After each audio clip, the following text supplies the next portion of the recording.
చాలా రోజుల తర్వాత ఒక మగాణ్ణి చూస్తున్నావు కదా. మగాడా? ఎవడు పడితే ఆడు మగాడు అనుకోవడం కాదు, ఇంటి పేరు కాదు, ఊరు పేరు కాదు, బై బర్త్ బ్లడ్ లో ఉండాలా కొడక. నేను ఒక్కడే వస్తున్నానని తెలుసు కూడా 100 మందిని కాపలా పెట్టుకున్న మీరు మగాళ్ళ?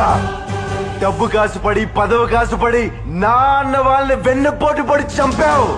నువ్వు మగతనం గురించి మాట్లాడుతున్నావు. బాడీ గార్డ్స్ లేకుండా, గన్స్ లేకుండా ఎవరిని ఈక కూడా పీకలేరు. ఎలా చెప్పుకుంటారో మీరు మగాళ్ళనే?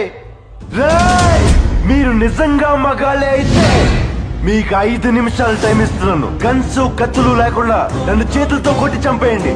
ఒక్కడొచ్చినా సరే, ఒకేసారి అందరూ కలిసి వచ్చినా సరే, నేను ఒక్క దెబ్బ కూడా తిరిగి కొట్టను. నన్ను చంపేయండి. మిస్ అయ్యిందా? 6వ నిమిషం నుంచి నేను కొట్టడం మొదలెడతా. ఒక్కొక్కడిని ఒకే దెబ్బకి చంపేస్తా. రెండో దెబ్బ ఉండదు. రాయ్, నిన్ను నీ కొడుకుని మాత్రం కుక్కను కొట్టాడు కొట్టి చంపేస్తా. మా నాన్న మీద రండ్రా.